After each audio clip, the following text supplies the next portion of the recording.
matin, Yves Calvi. 8h40. Bonjour Thierry Mandon. Bonjour. Merci d'être avec nous. Vous êtes le dernier invité de notre matinale post-législative, ancien secrétaire d'État de François Hollande, et Elisabeth Partichou vous interroge. Bonjour Thierry Mandon. Merci en effet d'être avec nous. C'est violent? Oui, c'est plus que violent. On est à terre, décapité, éclaté. C'est quand même difficile d'avoir un soir de premier tour aussi violent. Ouais, c'est la première fois en effet, parce qu'en 1993, excusez-moi, mais c'était presque Broadway à côté, 57 députés, là, il y en aura autour d'une vingtaine. Le Parti socialiste va disparaître? Bon, c'est pas le débat dans l'entre-deux tours, mais à l'évidence, la réécriture et la réinvention d'un nouveau parti socialiste, c'est la première des tâches qui sera devant nous dans quelques jours. Pour revenir quand même quelques instants sur l'explication de ce désastre que vous qualifiez de façon tout à fait franche, François Lamy, tout début de la soirée électorale hier, a publié un tweet, lui-même éliminé dans le Nord, en disant merci François Hollande, merci Manuel Valls. Oui, ça c'est exactement ce qu'il faut pas faire. D'abord, on est tous co-responsables. François Lamy, c'est un des dirigeants du Parti Socialiste. Il a été ministre 3 ans. Donc, on est tous co-responsables. Donc, ça sert à rien de dire c'est la faute à X, c'est la faute à Y. Il ne faut pas désigner de coupable. Il faut, premièrement, commencer à se poser, à réfléchir collectivement et surtout à pas recommencer des stratégies individuelles pour se différencier, exister, reconstruire autour de soi. Le Parti Socialiste, le nouveau Parti Socialiste aura d'abord besoin de collectif, de goût du travail ensemble, je dis bien du goût, donc une forme de plaisir, du travail, il faut bosser, parce que si on avait plus bossé ces 10-15 dernières années intellectuellement, on serait pas fait... Vous n'étiez pas prêt en 2012. C'est évident qu'il y a quelques évolutions et du monde et de la société française qu'on n'a pas tout à fait comprises, et ensemble, pas d'hommes ou de femmes providentielles. Voilà. Si on veut être crédible dans un processus de reconstruction, il faut commencer par ça. Enfin, reconfonder, reconstruire, avec qui? C'est quand même des premières questions. Et puis, il faut bien une incarnation, il faut bien un leader, il faut bien un chef. Mais je veux dire, avec qui? On est décapité nationalement. Mais enfin, faites le tour des mairies de France. Vous avez des élus locaux extraordinaires. Vous avez des maires de grandes villes, souvent des femmes d'ailleurs, extraordinaires. Vous avez toute une génération. Pour jouer la base. La modestie, l'humilité, repartir de la base. Deux choses. La base et la transmission.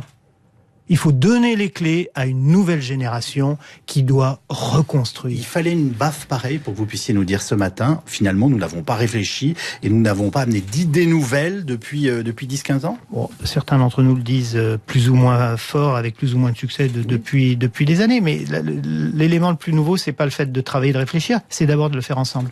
C'est d'arrêter, encore une fois, cette espèce de syndrome hyper présidentialiste qui a emparé du Parti Socialiste et qui fait que chaque personne qui a un peu de charisme se voit comme le prochain président de la République. Là, c'est plus le sujet, je crois qu'on a compris, on n'est plus en état. Donc on se pose, on fait preuve d'humilité et on bosse. Mais il vous faudra bien à un moment ou à un autre un leader ou une leader. Mais évidemment, mais la nature fera son travail, le temps fera son œuvre, il n'y a pas de panique, on a du temps devant nous, mettons-le à profit. Et on vous dit transmission à une nouvelle génération. Oui. Jean-Christophe Cambadélis vous écoute, sans doute.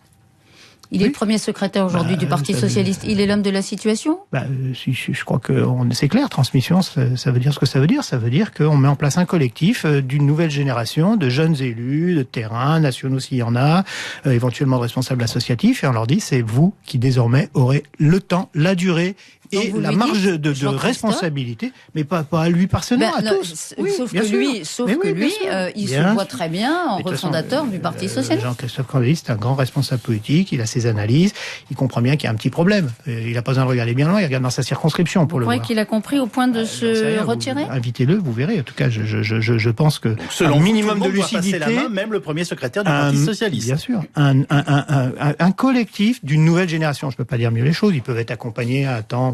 Mais il faudra faire ce travail-là. Mais d'ici dimanche, il faut quand même faire en sorte qu'il y ait quelques députés socialistes, parce que il faut quand même que des gens portent un message national, et ce serait utile, ce serait un bon point d'appui d'avoir un groupe le plus solide possible à l'Assemblée. Vous vous situez où, vous, Thierry Mandon? Alors, nous, on sait que, vous l'avez déjà dit, vous allez faire autre chose, vous réinventer une nouvelle vie, mais le Parti Socialiste, il est où? Dans l'opposition?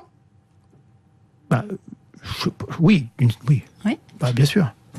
Évidemment, vous avez vu la semaine dernière, il y a deux textes, la loi travail avec ce qui est dit et ce qui n'est pas dit, qui est quand même un choc libéral que je crois daté d'ailleurs. Je pense que c'est pas ce que veut la société française et quand elle va le découvrir, elle risque de se réveiller un petit peu. Et une loi, d'une procédure d'urgence qui va devenir le droit naturel, c'est des orientations qui sont des orientations que je qualifierais plutôt de ce qu'on a l'habitude de trouver à droite. Et par rapport à ces textes-là, on peut pas rentrer dans on va discuter, négocier, ainsi de suite. Non, on sera forcément en désaccord avec ces démarches-là. Peut-être que sur la moralisation de la vie publique, en revanche, on sera en accord. Voilà. Ce qui compte, c'est pas être pour, être contre, c'est avoir des options, des idées précises et expliquer les raisons pour lesquelles on se positionne comme ci ou comme ça. Quiconque a trop de pouvoir est tenté d'en abuser. Ce sont les mots de Najat Vallaud-Belkacem en ballotage défavorable à Villeurbanne. Oui, mais vous partagez cette analyse? Je la partage, mais là c'est pareil dans la réflexion qu'on doit tirer. Pourquoi il y a 400 députés macronistes aujourd'hui? Enfin, pas tout à fait aujourd'hui. Et pourquoi? Simplement parce que on a voté nous une réforme des institutions inique en 2002. En mettant la législative le lendemain de la présidentielle. Et donc en faisant en sorte que les députés soient les témoins de mariage du président de la République et du peuple français. Et voilà, et c'est vrai, c'est ça que nous avons fait nous-mêmes, et depuis nous avons eu le pouvoir, nous ne l'avons pas corrigé. Donc nous sommes victimes d'un monstre que nous avons nous-mêmes inventé. Ne pas avoir fait la proportion. Ça, c'est ce que j'appelle travailler. Mais c'est la même chose. Donc, à partir d'un certain moment, il faut arrêter de dire c'est la faute à X, c'est la faute à Y. On balaye devant notre porte, on réfléchit tranquillement. On n'est pas parfait. Je crois que c'est à peu près acquis. Et on comprend les erreurs qu'on a pu faire et on se reconstruit à partir de cette analyse humble et sérieuse. Merci beaucoup Thierry Mandon.